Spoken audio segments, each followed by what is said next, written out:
పిత పుత్ర పవిత్రాత్మ నామమున ఆమేన్.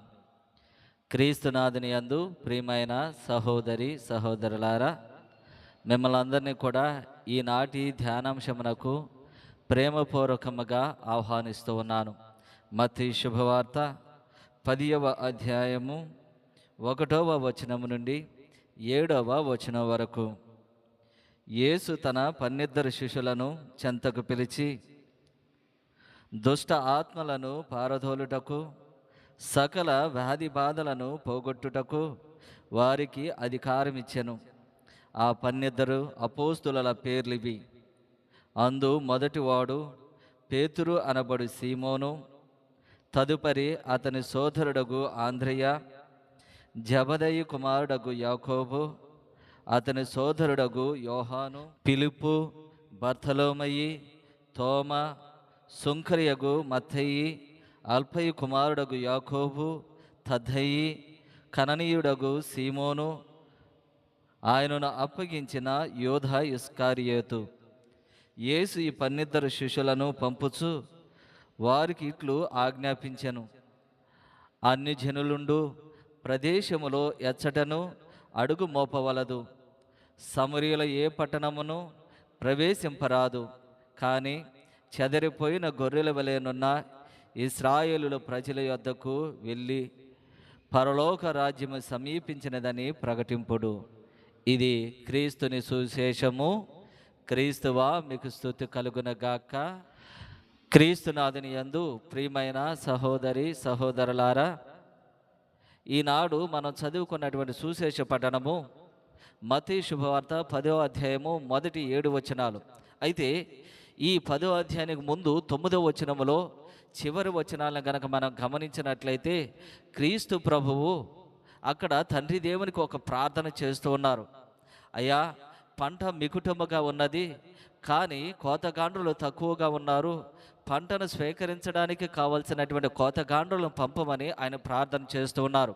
ఇక 10వ అధ్యాయానికి వచ్చినట్లయితే గనక ఈ 10వ అధ్యాయములో దేవుడు ఏం చేస్తూ ఉన్నారంటే, ఇదిగో ఆ పంటను స్వీకరించడానికి కావలసినటువంటి పనివారిని ఆయన ఎన్నుకుంటూ ఉన్నాడు. 12 మంది అపోస్తులను ఆయన ఎన్నుకుంటూ ఉన్నాడు. ఆ విధముగా ఎన్నుకున్న తర్వాత తాను సువార్తను కొనసాగించడానికి వారు అందరినీ కూడా సిద్ధపరుస్తూ ఉన్నాడు. ఇక్కడ మనం గమనించవలసినటువంటిది ఏంటిది అంటే, ఆయన ఒక వ్యక్తిని ఒక పనికి ఎన్నుకున్నాడు అంటే ఆ పనిని చేయడానికి కావలసినటువంటి శక్తి సామర్థ్యాలను దేవుడే ఇస్తూ ఉంటాడు. ఆ విధముగా శక్తిని, అదే విధముగా అభిషేకాన్ని కూడా దేవుడే ఇస్తూ ఉంటాడు. ఇక్కడ మనం గమనించవలసినటువంటిది ఏంటిది అంటే, మనం సాధారణంగా దేవుడు మనల్ని పిలుచుకున్నప్పుడు ఆ సామర్థ్యము నాకు లేదు అని మనం భయపడుతూ ఉంటాము. ఈ విధముగా బైబిల్ గ్రంథములో కొంతమందిని మనం చూసినట్లయితే గనక, మోషేని దేవుడు ఎన్నుకున్నప్పుడు మోషే ఆ దేవుని యొక్క పనిని కొనసాగించడానికి భయపడుతూ ఉన్నాడు. దేవుడు చెప్పినటువంటి స్థలానికి వెళ్ళడానికి భయపడుతూ ఉన్నాడు. అయ్యా, నేను నత్తివాడిని, నేను ఎలా మాట్లాడాలో తెలియదు, నా మాటలు సరిగ్గా రావు, నేను వారికేమి నీ సందేశాన్ని అందిస్తాను అని ఈ మోషే గారు దేవునికి తెలియపరుస్తూ ఉన్నారు. మోషేని దేవుడు ఎన్నుకుని ఆయనకు కావలసినటువంటి సామర్థ్యాన్ని, అభిషేకాన్ని ఇచ్చి దేవుడు పంపిస్తూ ఉన్నాడు. రెండో వ్యక్తిని మనం చూసినట్లయితే, యెషయా ప్రవక్తను మనం చూసినట్లయితే గనక 6వ అధ్యాయం 5వ వచనంలో ఆయన ఈ రీతిగా పలుకుతున్నాడు, నేను పాపాత్ముడను, పాపాత్ముల ప్రజల నడుమున నేను జీవిస్తూ ఉన్నాను, నా నోటు నుండి పాపపు మాటలు వెలువడుతూ ఉన్నాయి అని ఆయన చెప్పినప్పుడు దేవదూత అప్పుడు ఒక అగ్ని కణికను తీసుకుని ఈ పదాలను కాల్చి శుద్ధి చేస్తూ ఉంది.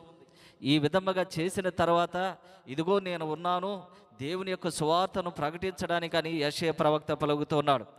ఈనాడు క్రీస్తు ప్రభు ఎన్నుకున్నటువంటి శిష్యులు కూడా గొప్ప గొప్ప వాళ్ళు కాదు, గొప్ప చదువులకు చదివినటువంటి వారు కాదు.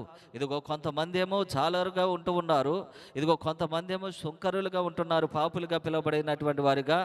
ఇదిగో ఈ విధముగా దేవుడు సాధారణమైనటువంటి ప్రజలను ఎన్నుకుని అసాధారణమైనటువంటి ప్రజలుగా ఆయన మారుస్తూ ఉన్నాడు. కాబట్టి మనము కూడా దేవుని యొక్క సువార్తను కొనసాగించడానికి భయపడాల్సినటువంటి అవసరం లేదు.